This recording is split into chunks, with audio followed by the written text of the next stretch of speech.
सारे ये बना लिए। और क्वेश्चन कुछ है, छोटा भाई हूँ,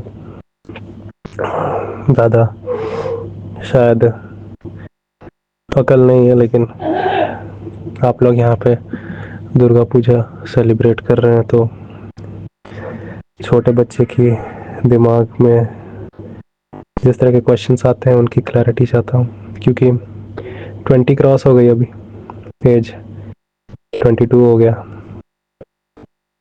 और अभी तक पता ही नहीं है कि हर पूजा जिसको कहकर हम कर लेते हैं और जो भी कर लेते हैं उसमें वो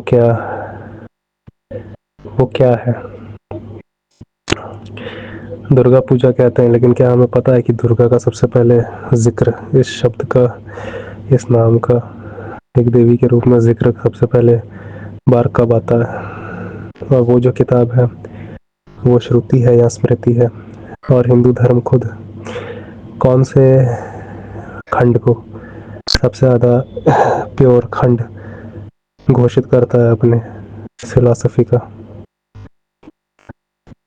और क्या जो कल्चर है वो समय के साथ बदलता है और फंडामेंटल बात बदल जाती है। बेसिक बेसिक बातें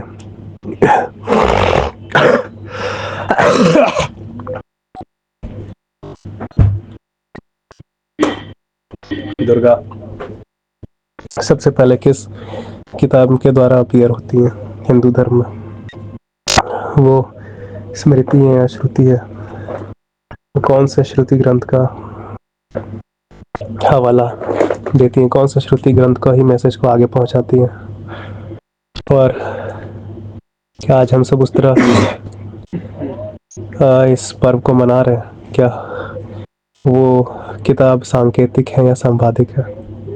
साइंबॉल्स के हिसाब से बात करती है या फिर स्पष्ट स्टेटमेंट्स लिखती हैं? तो हमें इतनी बेसिक्स बातें नहीं पता है, लेकिन हमें इतना पता है कि आगे में जब डीजे बजे तो उछल उछल के नाच लेना। मैं एक बात बोल रहा था कि कल्चर को दिखाने, कल्चर मतलब एक तरीका, एक हैबिट, सेम चीज़ को दिखाने का, सेम चीज़ को दिखाने का तरीका क्या ये नहीं होना चाहिए?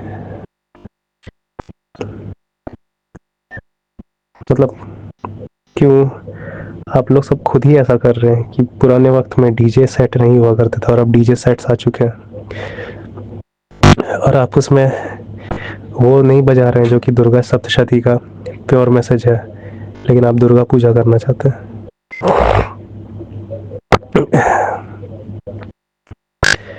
हाँ, उसकी जो असली सांकेतिक नॉलेज है वो आप समझा नहीं पा रहे कि वो संकेत किस ओर कर रही है।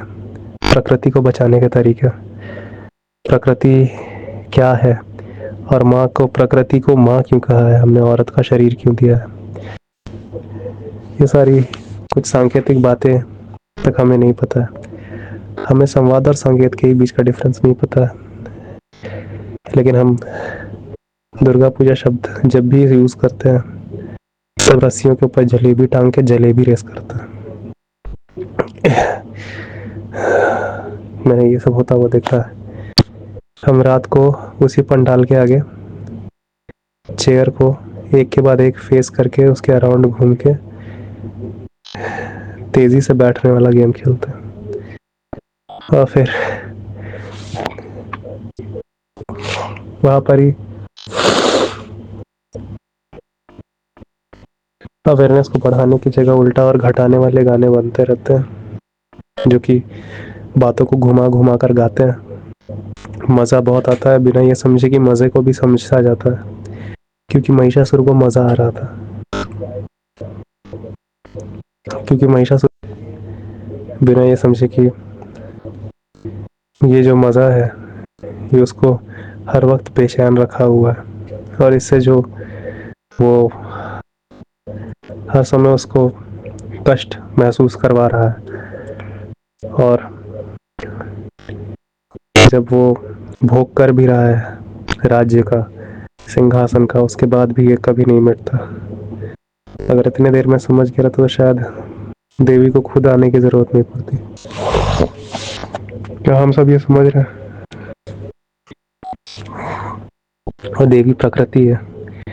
क्या आज पंजाब में बाढ़ इसलिए नहीं आ रही क्योंकि हम सब भी प्रकृति के को ज़्यादा से ज़्यादा शारीरिक उत्तेजनाओं के लिए, सुख संवेदना के लिए इस्तेमाल करके रहे हैं, और बिना ध्यान ये सोच रहे हैं, इस पर बिना ध्यान दिए ये सोच रहे हैं कि शायद यही तरीका है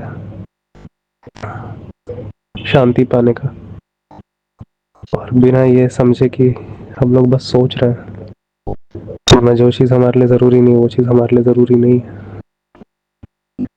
क्या हमें ज़रूरत और एक्स्ट्रा इच्छा के बीच में डिफरेंशिएट करने जितना अवेयरनेस बचा है इंसान को? क्या इतनी अवेयरनेस है अभी तक?